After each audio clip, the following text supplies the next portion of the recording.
ለመሆኑ የት ቆይታችሁ ነው? አንቺ ዝም በይ። በዛ በመስኩን አይኔ አበባ ዝም በይ። ብዙ ነህን ነው የምጠይቀው። ብዙ ነህ ተናገር። የት ነው የቆያችሁት? የሽዬ የት ነው የቆየ ነው? አዎ ተመስኩ ስንጫወት ነበረ።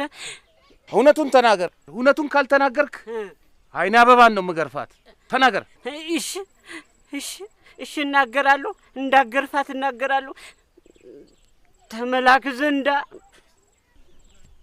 አግኝተነው ነበር፣ ግን እንዳትቀርቢው ስላልከኝ አልቀረብኩትም። እውነቷን ነው። ዛሬ ግን ምን እንደነካው አላውቅም። አልዘፈንላትም። ሰላም ብቻ ነው ያልነው። ተዛ አብሮን ሲጫወት ቆይቶ ከብቶቹን ሸክፎ ወደ ወንዙ ወረደ እንጂ አላገኘነውም። በል ሂዱ፣ ግቡ፣ ጥፉ ከፊት